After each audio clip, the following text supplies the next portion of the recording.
안녕하세요. 박석재의 천문역사TV 박석재입니다. 오늘은 우주신령과 제자들 카테고리 9번째 시간입니다. 하늘이 열리고 태극이 춤추던 날. 여러분, 이 우주에 우리 눈에 별이나 우주로 보이는 건요 5%밖에 안 됩니다. 보통 물질 5%. 그 다음에 어떤 물질이 있는데 안 보여요. 뭔지 몰라. 모르니까 암흑 물질이라 그래요. 다크매터라 그래요. 암흑 물질이 한 30% 정도 됩니다. 이거 뭐 숫자 정확한 거 아니에요. 뭐 대충 25에서 34입니다.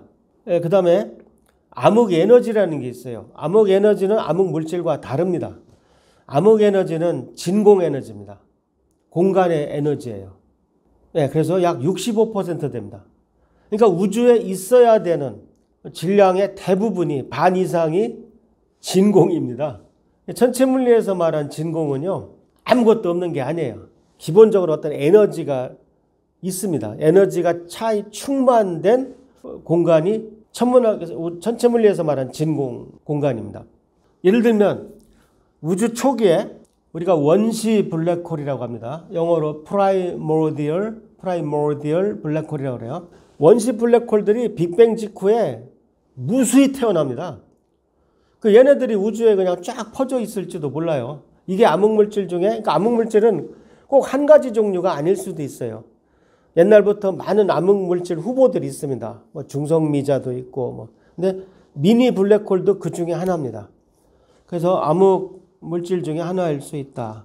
그래서 이 만화는 블랙홀 터트리기, 우주신령님이 갤라가라는 그 아케이드 그 게임 그냥 흉내내서 그린 겁니다.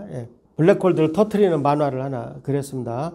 언제 저렇게 연습하셨지? 와, 굉장하시다. 그 다음에 이제 인플레이션 우주라는 개념이 또 있어요. 인플레이션 우주라는 것이 이제 뭐냐면은 빅뱅을 하면 그런 우주가 뻥 터져서 짠 이렇게 같은 속도로 퍼졌느냐? 아니다 이거예요. 1초 안에 1초입니다. 1초 안에 빅뱅이 하고 나서 한 번에 쫙 커졌다가 그 다음부터 천천히 커졌다. 그러니까 우리가 팽창했다라고 말할 때는 이게 빨리 팽창했다, 적게 팽창했다, 빨리 팽창했다, 천천히 팽창했다 이걸 반복했는지 알 길이 없잖아요. 근데 1초 이내에 한번 그 초팽창을 한번 빨리 했어야 지금 관측되는 것들이 설명이 된다 이런 얘기입니다. 그래서 이 그림을 보시면은 인플레이션 1초 이내입니다. 여기가 지금 시간 오른축인데 1초가 이 정도 있어요. 1초 이내에 우주가 쭉 팽창 커지다가 확 커지는 거죠. 확 커졌다가 다시 또 천천히 커진 걸 돌아갔다. 그런데 왜 인플레이션이 일어나느냐? 이거 정말 우주론 제일 마지막 부분, 제일 어려운 부분입니다. 상전이 때문에 그렇습니다. 상전이가 뭐냐? phase transition이라고 그래요. 고체가 액체가 되고 액체가 기체가 되는 걸 상전이라고 합니다. 그러니까 얼음이 녹아서 물이 되고 물이 증발해서 수증기가 되는 것이 상전입니다. 그러니까 예를 들어서 0도가 딱 되면 연못물이 야 얼자 그러고 쫙 옵니까? 아니죠. 섭씨 0도가 되면 그림에서 보시는 것처럼 한쪽 야 얼자 이렇게 결정들이 생겨요. 부분 언 것들이 나중에 다 합쳐져서 연못이 전체가 얼게 됩니다. 이것도 상전이에요. 근데 아까 인플레이션 우주도 제가 뭐라고 그랬어요? 상전이 때문에 생겨요. 굉장히 어려운데 정확하게 말하면 에너지가 높은 진공에서 에너지가 낮은 진공으로 떨어질 때 인플레이션이 일어납니다. 영어로는 false vacuum, 가짜 진공, true vacuum, 진짜 진공. 에너지가 높은 그 가짜 진공이라고 불릴 정도로 에너지가 많은 그 상전이가 일어날 때 우주가 인플레이션을 합니다. 왜? 상전이를 할 때는 에너지를 머금어요. 무슨 말이냐면 영하 10도짜리 얼음을 녹여서 0도 얼음이 되면은 그 다음에 이 얼음 0도짜리 물로 바뀔 때까지는 온도가 안 올라요. 얼음이 물로 녹는 동안은 온도가 안 바뀝니다. 물로 다 바뀌면 또 이제 2도, 3도, 4도에서 물이 온도가 올라가기 시작해요. 그러니까 상전이 하는 동안은 에너지를 머금게 됩니다. 그 머금은 에너지가 우주를 초팽창시키는 것을 인플레이션이라고 합니다. 그러면 그 인플레이션이 일어날 때 내내 상전인데 아까 연못처럼 그럼 이번에는 인플레이션 누가 호루라기를 삑 불면 착 끝납니까? 안 그래요. 그러니까 인플레이션이 쫙 일어나다가 여기저기 멈추게 됩니다.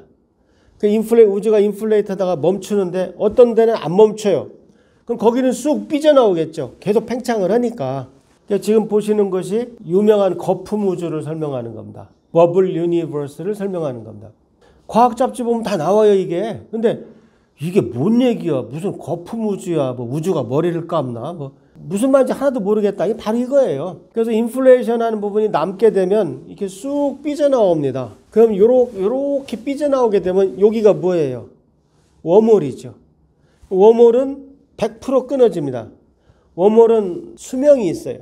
그러니까 반드시 끊어집니다. 그러니까 웜홀이 끊어지면 원래 우주에서 새끼 우주가 하나 태어나는 거예요.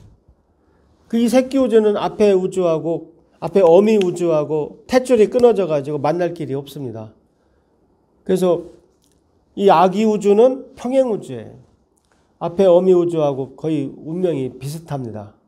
이게 말하는 평행 우주예요. 앞에 우주에 이 우주에 내가 존재하잖아요. 그러니까 내 우주와 평행한 우주가 있으면 거기도 내가 있을 확률이 높다는 거죠. 아예 SF 작가들이야 뭐 아주 정말 뭐 복음을 듣는 거죠. 거리 없어 죽겠는데 옛날에 웜홀로 이동만 했는데 이제는 평행우주까지 나와서 제가 본 미국 드라마 중에 평행우주를 묘사한 드라마가 있습니다. 프린지라는 드라마가 있습니다. 프린지 보면 평행우주 저쪽 가서 내 식구 만나고 막 그런 것도 있어요. 제가 스포일러가 될까봐 더 얘기 안 하겠습니다. 근데 아기 우주가 이게 너무 밀도가 높게 태어나면 금방 도로 쭈그러들어요. 밀도가 높으면 중력이 세기 때문에 그 빅크런치라고 그래요. 빅뱅은 우주가 태어나는 거고 크런치가 뭡니까? 그냥 함몰한다는 거죠. 그러니까 대폭발로 태어난 우주가 대함몰로 끝나요. 그러니까 빅크런치. BB로 태어난 우주가 BC로 끝나요. 근데 우리는 이 수많은 아기 우주 중에 빅크런치로 바로 안 끝나는 수명이 엄청나게 긴 우주에 운 좋게 태어난 거예요. 우리는 다 귀한 존재입니다. 우주의 인생을 한번 쭉 다시 살펴보면 자 이제 빅뱅이 일어났어요. 빅뱅이 일어나서 3분 안에 거의 원소들이 다 만들어집니다. 아까도 얘기했지만 3분이 됐을 때가 한 1000만 도 정도 돼요. 3분이 지나면 어떻게 돼요? 온도가 1000만 도 아래로 떨어져서 핵융합이 안 일어나요. 그래서 그때까지 수소가 헬륨으로 모인 게 4분의 1 됩니다. 그래서 우주는 4분의 3이 수소고 4분의 1이 헬륨이에요. 나머지는 다 합쳐봐 1%밖에 안 됩니다. 대략. 그래서 3분 안에 만들어진 양성자 전자들이 헬륨 수소핵을 만들고 있지만 이땐 이온화는 다 돼 있어요. 헬륨핵을 만들었지만 전자는 없어요. 원자핵만. 왜? 온도가 아주 높으니까. 이 전자들이 자유전자들이 막 돌아다니기 때문에 빛이 광자가 마음 놓고 다닐 수가 없어요. 그래서 이때는 빛으로 관측하면 날씨가 흐린 거와 같습니다. 흐린 우주라고 합니다. 아주 어려운 말로는 radiation dominated era라고 합니다. 그러니까 그냥 아는 사람만 듣고요. 그 다음에 이제 전자가 다 붙들려요. 결국은 마이너스 전기를 가지고 있으니까 플러스 전기를 가진 원자핵이 결국 다 붙들어요. 전자가 방해를 안 하기 때문에 빛이 맘 놓고 빠져나가. 맑은 우주가 됩니다. 우주의 날씨는 처음엔 흐렸다가 맑아졌다 그런 농담을 많이 합니다. 이제는 다 전자들이 붙들렸기 때문에 광자들이 마음 놓고 돌아다닙니다. 그러면서 이제 별과 은하들이 태어나게 됩니다. 그런데 알다시피 우주에는 수소와 헬륨밖에 없어요. 그러니까 우리가 태어날 수가 없어요. 그러면 어떻게 태어납니까? 지난 시간에 공부한 것처럼 무거운 별들이 탄소, 질소, 산소, 네온, 마그네슘 이런 걸 막 가지고 있단 말입니다. 걔네가 터져요. 폭발해서 우주에 쫙 뿌려놔. 그러면 우리 사람은 뭐가 있어야 돼요? 수소 갖고는 안 만들어져요. 탄소가 있어야 되고 질소가 있어야 되고 그렇죠? 산소도 있어야 되고. 그런데 1세대 별이 그걸 만들어서 퍼뜨리면 2세대 별이 태양계가 형성될 때는 거기 탄소, 질소, 산소가 있단 말입니다. 우리 태양은 2세대 별입니다. 왜? 우리가 존재하니까. 그래서 태양계가 처음 태어날 때 이제 원시 태양이 굉장히 밝았는데 그때 이제 무거운 원소, 오늘날 우리 지구를 만들고 있는 탄소, 산소, 규소, 알루미늄, 철 이런 것들은 무겁기 때문에 빛으로 날리질 않아요. 태양 주변에 남아 있어. 근데 수소나 헬륨은 가벼우니까 다 불려나가. 그 상태에서 행성이 만들어지니까 수성, 금성, 지구, 화성은 흙덩어리예요. 왜냐하면 산소, 규소 이런 걸로 만들어졌단 말이야. 근데 목성, 토성은 뭐예요? 다 수소, 헬륨으로 만들어졌기 때문에 덩치가 커요. 덩치가 밀도가 낮고. 목성이나 토성은 표면이 없어요. 흙덩어리가 없어. 착륙할 수가 없습니다. 목성, 토성은 유체예요, 다. 그래서 수성, 금성, 지구, 화성은 흙으로 만들어져 있고 표면이 있고, 목성, 토성, 천왕성, 해왕성은 다 유체로 되어 있어요. 쑥 빠져요. 그래서 태양계가 태어났고 45억 년이라는 시간을 충분히 주니까 유기물들이 만들어지고 바이러스에서 시작한 생명체가 사람까지 된 거죠. 그래서 정치하고 싸우고 그러고 사는 거죠. 그래서 현재가 된 겁니다. 이것이 우리가 알고 있는 천체 물리학으로 설명할 수 있는 우주의 끝이라고 하겠습니다. 다시 한번 정리해 보면 우주가 탄생해서 약 10억 년이 지나는 동안 최초의 천체들이 태어났습니다. 생각보다 굉장히 빨리 태어난 것 같아요. 우주가 태어나서 빅뱅 직후 1억 년 전에 태어난 천체도 지금 발견되고 있습니다. 우주는 대부분 수소와 헬륨으로 구성되어 있지만 끊임없는 별의 핵융합 과정에 의해 언젠가는 수소와 헬륨이 다 고갈됩니다. 그러면 별의 탄생은 더 이상 일어나지 않습니다. 따라서 은하들은 백색외성, 중성자성, 블랙홀과 같은 별들의 시체만을 지니게 됩니다. 시체라니까 끔찍한데 이게 학술 용어예요. 그래서 영어로 또 corpses of star 그러면 별들의 시체라고 하면은 백색외성, 중성자성, 블랙홀을 말합니다. 이건 약 1조 년 뒤다. 1조 년. 우리하고 아무 상관없어요. 그 다음에 이제 더 이상 미래를 언급하는 게 의미가 있을까? 그러니까 현대 우주론도 극한의 시간과 공간에 이르면 과학이란 단어에 어울리지 않는 모습이 돼버린다. 동양에서 사유를 바탕으로 제안된 우주론이나 서양에서 수식으로 얻어낸 우주론이나 근본적으로 영성적 판단에 의존할 수밖에 없는 것이다. 동양의 우주론을 무조건 비과학적인 것으로 폄훼하며 서양의 우주론만 믿을 이유가 전혀 없습니다. 예를 들어서 방정식을 풀었더니 우주가 무한히 커져. 그럼 거기서 무한하다고 말하는 건 과학입니까? 그러면 동양에서 어떤 사유를 통해서 뭐 일시무실, 뭐 우주가 무한할지도 모른다, 뭐 불교에서 말하는 몇 겁이라는 건 어떤 유구한 시간이고, 그거는 다 쓸데없는 지식입니까? 그렇지 않습니다. 결국 동양의 언어로 이미 밝혀진 서양의 우주론들을 같은 방법으로 설명할 가능성이 많이 남아있고, 그 다음에 정역의 등장으로 동양 우주론의 시즌2가 시작됐다고 봐도 됩니다.